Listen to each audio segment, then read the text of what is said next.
Olá pessoal, sejam bem-vindos a mais uma de nossas aulas. Então, relembrando essa nossa figura, é uma figura que sintetiza o processo de gestão de frotas, né, onde nós temos as etapas ou dimensões de planejamento, estratégia, operação e controle. E hoje nós vamos enfocar no planejamento. No caso do planejamento para a gestão de frotas, nós destacamos aqui duas variáveis, né, que é o dimensionamento da frota e a adequação dessa frota. O que seria então a adequação? A adequação está relacionada, como a gente viu na aula passada, à escolha do tipo de veículo a ser utilizado, que pode influenciar os custos, a segurança, a produtividade e a qualidade do serviço, né? Então, nesse caso, nós iremos enfocar nas características técnicas, físicas do veículo para que seja utilizado para atender ao nosso processo. E o dimensionamento, que está relacionado à quantidade adequada de veículos, né, visando atender uma demanda de transporte para uma organização.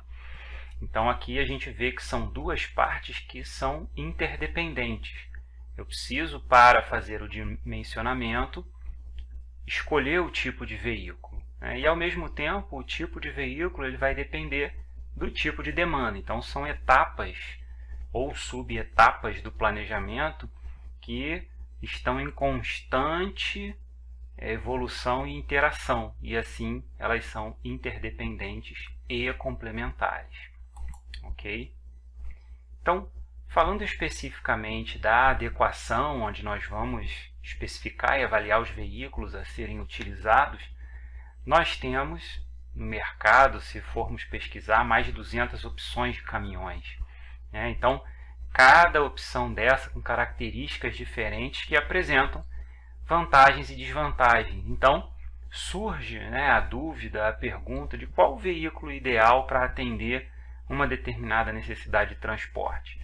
Como as opções são muitas, nós temos aí a necessidade de um estudo mais aprofundado, tomar alguns cuidados para saber como escolher, né, especificar, avaliar para uma futura escolha os veículos que nós temos disponíveis.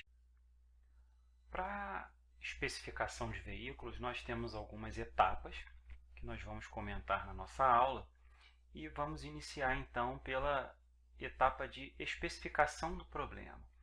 O primeiro passo na especificação do problema de transporte que nós estamos avaliando e em busca da especificação de veículos é o relacionado a características da carga. Então, vai influenciar no tipo de veículo que eu vou utilizar, se a carga é sólida, líquida, gasosa, a granel, embalada, né? A densidade dessa carga, né? Como a gente coloca aí o peso específico, o grau de fragilidade, qual é o limite que a gente tem de empilhamento de uma unidade sobre a outra dessa carga, a possibilidade de unitização, ou seja, paletização, alocação em containers, né? A temperatura necessária, existem cargas que é necessário que elas sejam transportadas numa temperatura adequada, né? Algumas até congeladas, o próprio nível de umidade dessa carga, legislação que seja específica, então cargas que tenham um grau de periculosidade maior, por exemplo, tem uma legislação específica para que seja cumprida nesse caso.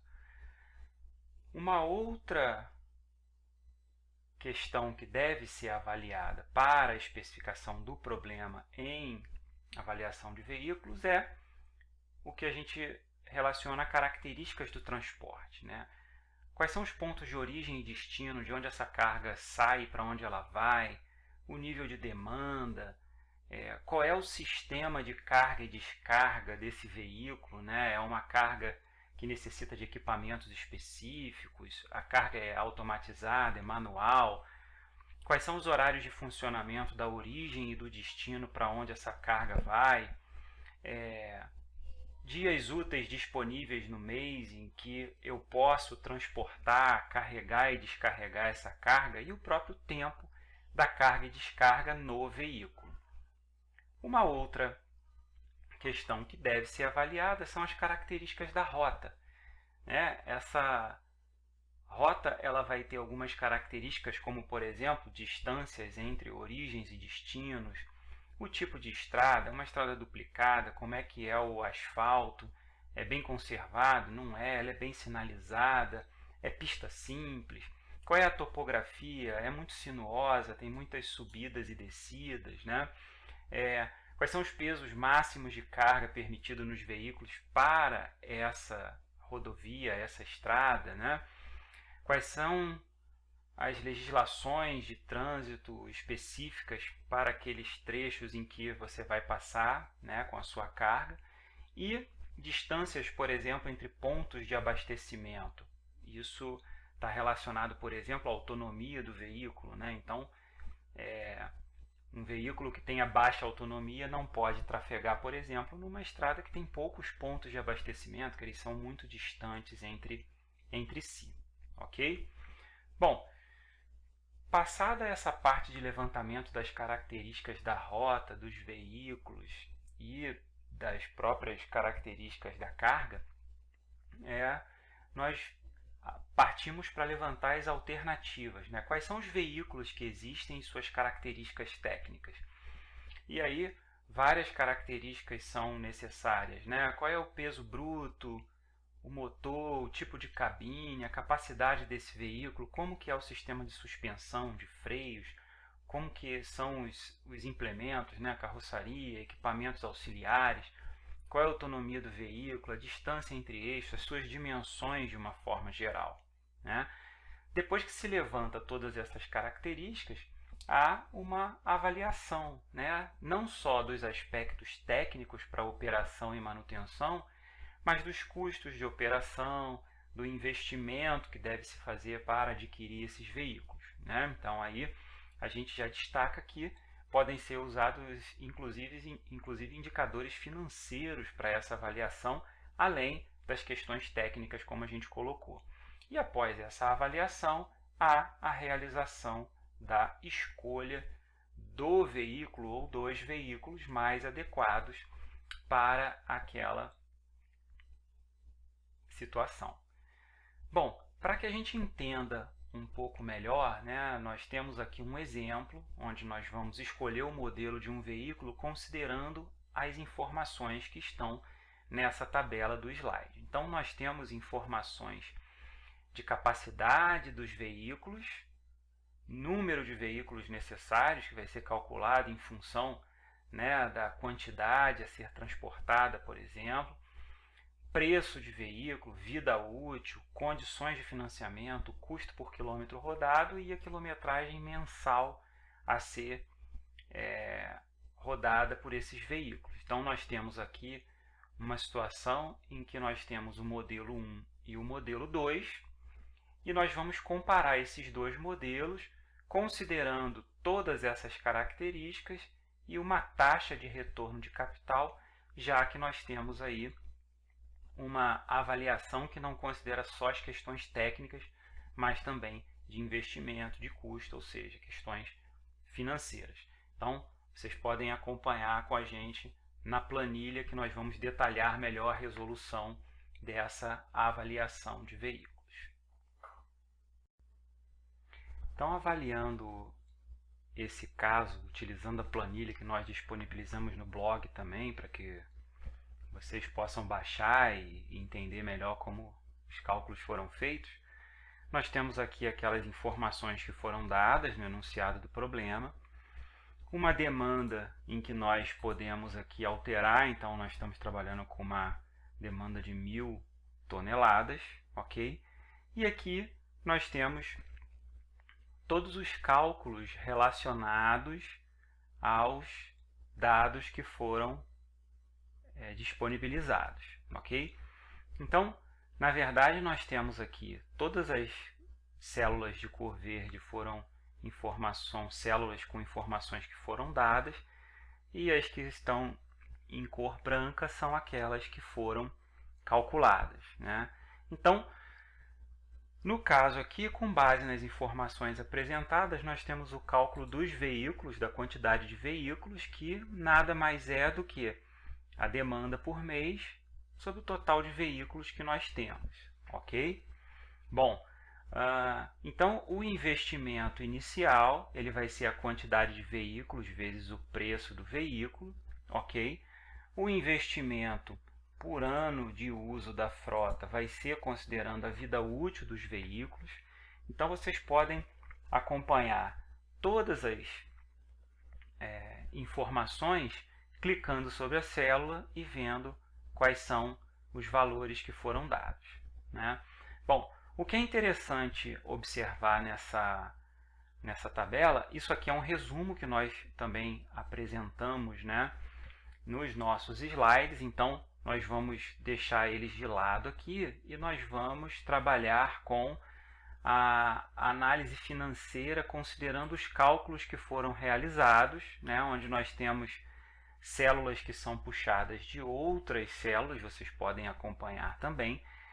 E nós fazemos uma avaliação aqui nessa planilha considerando dois indicadores financeiros, né, que é a taxa interna de retorno e o valor presente líquido, que muitos de vocês já estudaram isso na disciplina de administração financeira.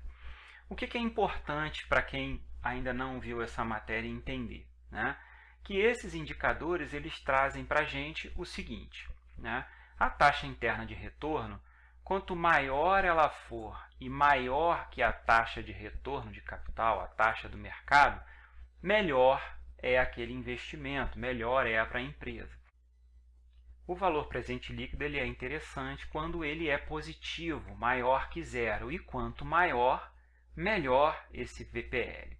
E para se fazer o cálculo, tanto da TIR quanto do VPL, nós temos as informações que foram dadas no problema, mais um fluxo de caixa que foi projetado considerando os investimentos iniciais, isso a gente também vê na disciplina de administração financeira, e a projeção dos ganhos, que seriam os custos menos as receitas, que nós já calculamos também anteriormente aqui, ok?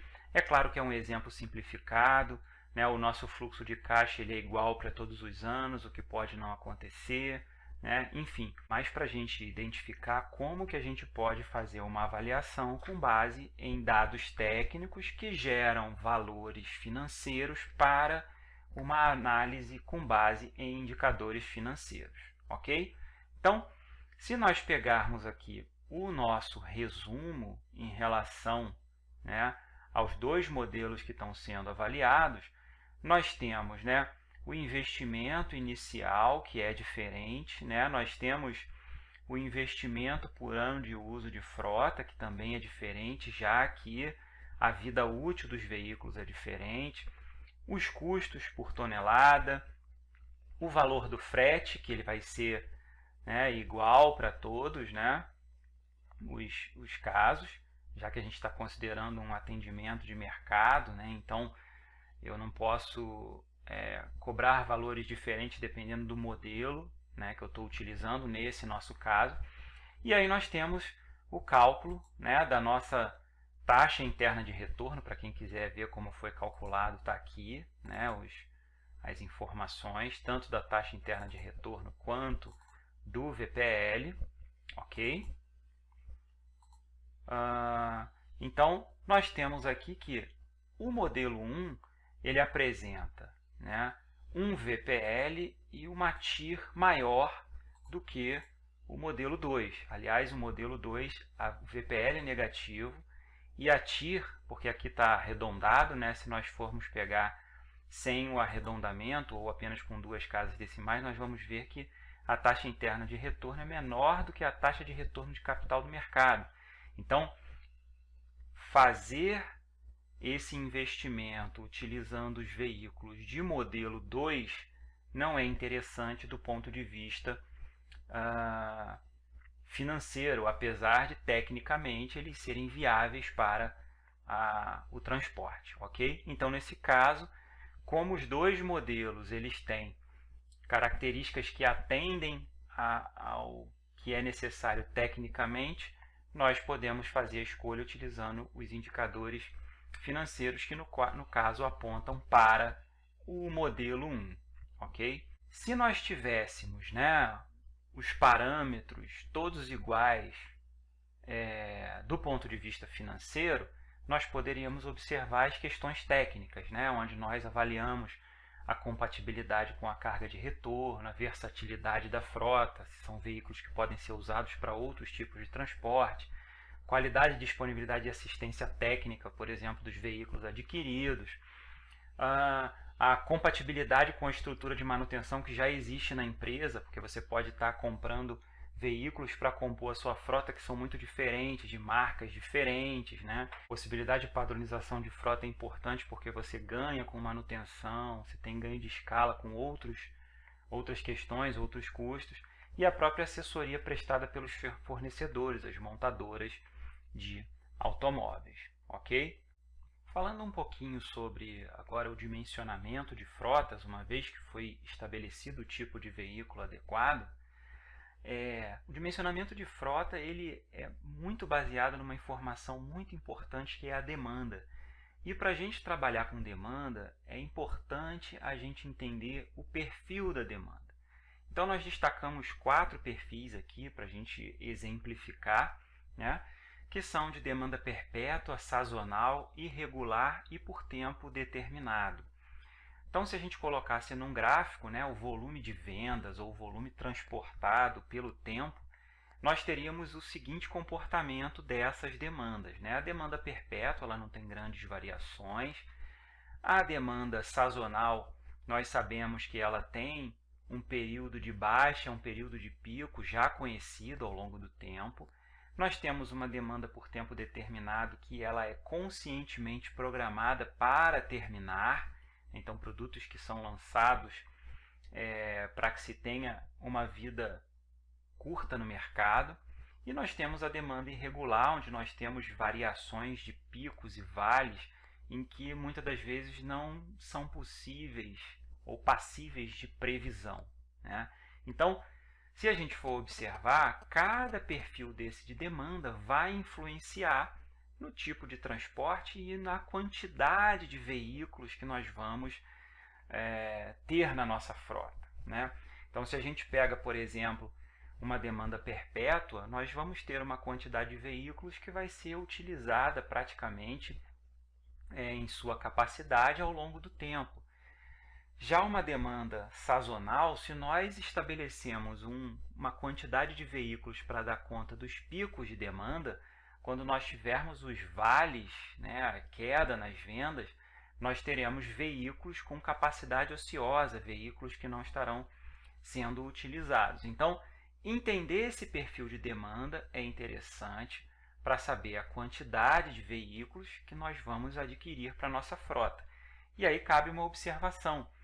É possível que você tenha uma frota mista, por exemplo, numa demanda sazonal, onde você utilize os seus veículos ao longo do tempo, né, a capacidade desses veículos sendo bem utilizada ao longo do tempo, e quando se tiver picos, né, nessa demanda, você pode utilizar a frota terceirizada, né, que você contrata por um período de tempo e não fica com ela ociosa em períodos em que você tem baixa na sua demanda.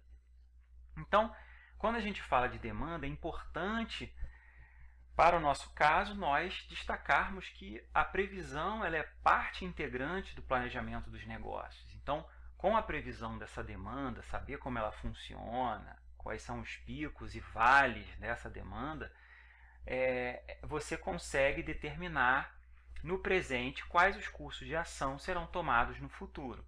Então, nesse caso, né, o primeiro passo de um planejamento, no caso de transporte e até para a gente dimensionar a nossa frota, é prever ou estimar a demanda futura pelos produtos ou serviços que nós vamos ter que produzir ou transportar, tá? Então, para o dimensionamento da frota, nós temos aqui um procedimento que nós damos alguns passos que depois mostraremos aqui um exemplo para que vocês entendam melhor. Então, nesse procedimento, nós precisamos determinar a demanda de carga, fixar os dias de trabalho no mês e as horas de trabalho por dia, né? Ou seja, a capacidade que você tem, o quanto você consegue utilizar dos seus veículos, verificar as rotas a serem utilizadas e suas características, determinar a velocidade de cruzeiro das rotas, né? Ou seja, qual é a velocidade que o veículo vai transitar sem maiores dificuldades, sem trânsito, né? Ou para sair e chegar em zonas urbanas. Determinar os tempos de carga, descarga, espera, refeição, descanso do motorista, que vai influenciar no tempo que o veículo vai rodar e, consequentemente, na capacidade de transporte. Analisar as especificações técnicas do modelo, que já foi feita na etapa anterior, né? Identificar a capacidade de carga útil do veículo escolhido, calcular o número de viagens por mês possíveis de serem realizadas e determinar a quantidade transportada por veículo.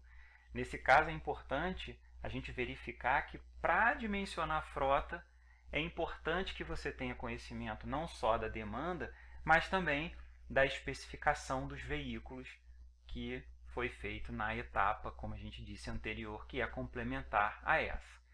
E aí, para que vocês entendam como funciona, né, essas variáveis e como elas se interrelacionam, nós temos um exemplo de uma empresa que deseja saber o número de veículos, considerando uma frota homogênea, nós não estamos considerando tipos de veículos diferentes, e a quilometragem média mensal que cada veículo terá que percorrer para atender o volume de carga mensal a ser transportado. Então, o equipamento a ser utilizado é o semi-reboque graneleiro e os dados estão na tabela a seguir. Então, nessa nossa tabela, nós temos dados relacionados ao veículo, à carga e a questões operacionais, e que nós vamos detalhar também, né, a seguir, mostrando uma planilha que faz todos os cálculos considerando essas características de peso do chassi, peso do veículo, né, a velocidade operacional, tanto de ida quanto de volta, porque as velocidades mudam dependendo do relevo, dependendo da lotação do veículo, se ele está cheio, se ele está vazio, então nós temos essa característica. A carga, né, que nós estamos hipoteticamente trabalhando com soja, peso específico da carga, ou seja, ela tem uma densidade de 750 kg por metro cúbico, e a carga a ser transportada por mês, que são 3.900 toneladas. E aqui outras informações operacionais, como o tempo de carga e descarga na ida e na volta, distância a ser percorrida, jornada de trabalho, turnos, dias do mês em que são trabalhados e os dias previstos para manutenção, ou seja, que o veículo fica parado. Ok? Então, se vocês acompanharem essa planilha que também está disponível no nosso blog, vocês vão ver que, com base naquelas informações que nós demos, nós fizemos todos os cálculos que vocês podem conferir também clicando nas células para saber quais foram as equações utilizadas. Nós transpusemos os dados para essa outra planilha para que nós pudéssemos fazer a solução puxando os dados de forma automática, ok? Que são os mesmos que nós mostramos na tabela anterior. E nessa solução a gente consegue ver a quantidade de veículos, que era o que a gente queria calcular, né? E a capacidade de transporte mensal da frota, considerando, né, a quilogramas por mês e também a quilometragem média mensal percorrida. Todas essas informações vão dar para a gente noção de custo, de atendimento, de quantidade de veículos que nós vamos precisar.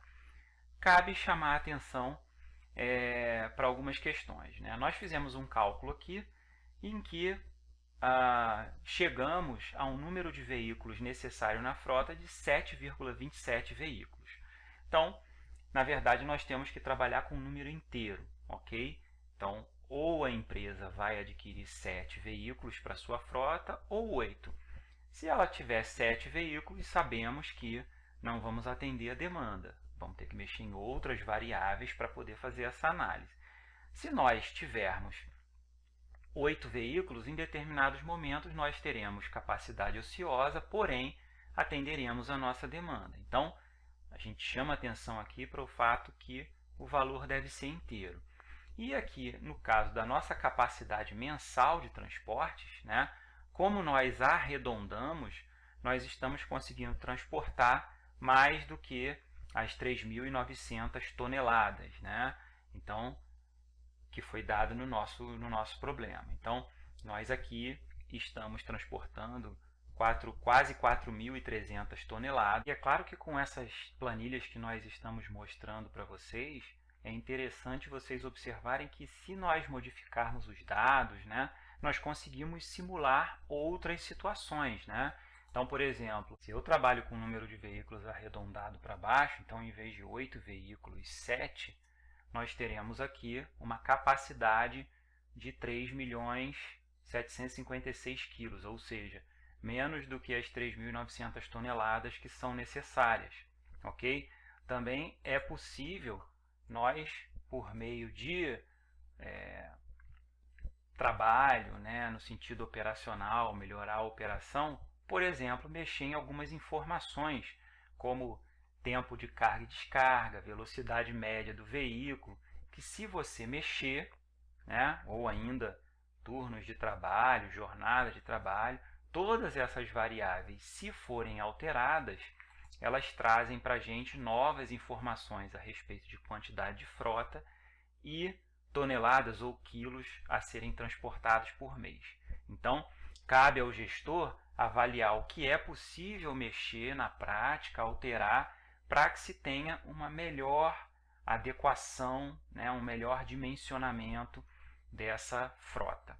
Ok? Então é isso, pessoal. Chegamos ao final de mais uma de nossas aulas. Agradecemos a todos pela atenção. Relembramos os links que estão disponíveis no nosso cronograma, que são os links do blog da disciplina, do canal do YouTube e por e-mail do professor. Então, se você tiver alguma dúvida, você pode nos enviar uma mensagem que nós estaremos prontos a responder. Não se esqueça do nosso método de estudo, né? Assista os vídeos, leia o texto de referência, faça o teste de conhecimento e se você tiver alguma dúvida, volte ao início. Ok? Então, muito obrigado mais uma vez, bons estudos a todos e até a nossa próxima aula.